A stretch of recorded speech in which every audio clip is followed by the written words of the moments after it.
Hello everyone, MHI 101 IGNOU से अगर आप MA हिस्ट्री कर रहे हैं और अगर आप लोग फर्स्ट ईयर में हैं तो आपका एक क्वेश्चन जो कि आपको एग्ज़ाम में पूछा जाता है कि भारत के समुद्री व्यापार का विवरण दीजिए। पुर्तगाली व्यापार ने भारतीय विदेशी व्यापार को कैसे प्रभावित किया। ये जो क्वेश्चन है ये 2023 में आया हुआ क्वेश्चन है, जब जो है पूरा कोर्स चेंज होने के बाद सेमेस्टर सेशन जो सेमेस्टर वाइज इसको बनाने के बाद जो ये पूछा गया था क्वेश्चन, तो यहाँ पर आप लोग इसका आंसर कैसे लिखेंगे। आई होप कि क्वेश्चन आप लोग समझ चुके हैं कि भारत के समुद्री व्यापार का आपको जो है विवरण देना है और जो पुर्तगाली व्यापारी थे उन्होंने भारतीय विदेशी व्यापार को जो है कैसे प्रभावित किया। तो भारत के समुद्री व्यापार का विवरण हम लोग पहले देंगे। भारत एक समृद्ध सागरीय देश है जिसका इतिहास समुद्री व्यापार के आदान प्रदान से भरपूर है। समुद्री व्यापार के माध्यम से भारत ने सदियों तक विश्व भर में अपने साहित्य, कला, विज्ञान, धर्म और वाणिज्य गतिविधियों का प्रसार किया है। भारत के समुद्री व्यापार का जो इतिहास है वो विभिन्न संयंत्रों के विभिन्न राष्ट्रों के साथ संबंधों की दिशाओं को प्रकट करता है। प्राचीन काल में भारतीय समुद्री व्यापार की मूलभूत शैली धार्मिक और वाणिज्यिक संबंधों पर आधारित थी। भारत ने विभिन्न पश्चिमी और पूर्वी राष्ट्रों के साथ व्यापारिक आदान प्रदान किए, जिससे सुलेमानी राजपथ, रोम मिल आदि का निर्माण हुआ। गुप्त राजवंश के समय में भारतीय समुद्री व्यापार ने भूमंडलीय व्यापारिक संबंधों का पुनरारंभ किया और उत्तरी एशिया, दक्षिण पूर्वी एशिया, अफ्रीका आदि के साथ मिलकर जो है व्यापार किया। पहले प्राचीन काल की बात हुई।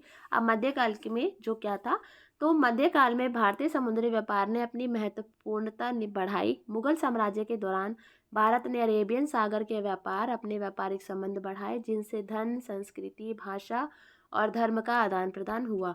इस दौरान भारतीय समुद्री व्यापार के केंद्र नगर सूरत, कालीकट आदि थे, जो समुद्री व्यापार में महत्वपूर्ण भूमिका निभाते थे। अब है पुर्तगाली व्यापार का प्रभाव। 15वीं शताब्दी में पुर्तगाली यात्री वास्को द गामा भारतीय समुद्री व्यापार को नए दिशा निर्देश दिए।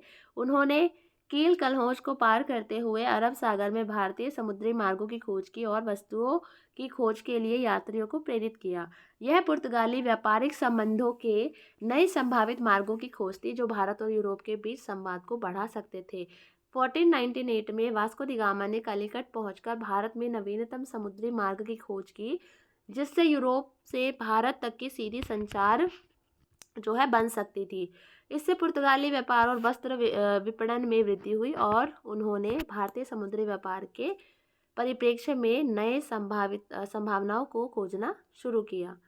उसके बाद ये है कि पुर्तगाली व्यापार ने भारतीय विदेशी व्यापार को विभिन्न प्रकार से प्रभावित किया। कैसे कैसे प्रभावित किया? नए वस्त्र और वस्त्र संबंध, कृषि उत्पादों का निर्यात, धार्मिक और सांस्कृतिक परिवर्तन, समुद्री मार्गों का पुनर्निर्माण, कला और विज्ञान में आदान प्रदान। अब यहाँ पर है, इसको डिफाइन किया हुआ है, नए वस्त्र और वस्त्र संबंध। पुर्तगाली व्यापारी भारत से वस्त्र, मसाले, आभूषण आदि की खरीदारी करने लगे, जिन्हें यूरोप में लाकर बेचा जाता था। इससे भारतीय वस्त्र और वस्त्र उत्पादों का विदेशों में प्रसार हुआ। कृषि उत्पादों का निर्यात। पुर्तगाली व्यापारी भारत से मसाले, फल आदि की खरीदारी करके यूरोप ले जाते थे। इससे भारतीय कृषि उत्पादों का विदेशों में प्रसार हुआ। धार्मिक और सांस्कृतिक परिवर्तन।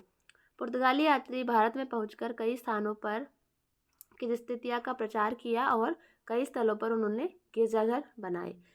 समुद्री मार्गों का पुनर्निर्माण। पुर्तगाली व्यापारियों ने नए समुद्री मार्ग खोजकर भारत से यूरोप तक की सीधी संचार की संभावना खोली। कला और विज्ञान में आदान प्रदान। पुर्तगाली यात्रियों ने भारतीय कला, विज्ञान, गणित आदि को अपने साथ ले जाकर यूरोप में प्रसारित किया। और उसके बाद ये हमारा कंक्लूजन है कि पुर्तगाली व्यापारी वस्त्र, खाद्य, धर्म और संस्कृति के माध्यम से भारतीय समुद्री व्यापार को प्रभावित किया, जिससे विश्व भर में नए संबंध और संवाद के मार्ग खुल गए। इस प्रकार पुर्तगाली व्यापार ने भारतीय समुद्री व्यापार को नए दिशा निर्देश दिए और व्यापारिक विकास को गति दी। तो ये हमारी आज की वीडियो थी। Thank you.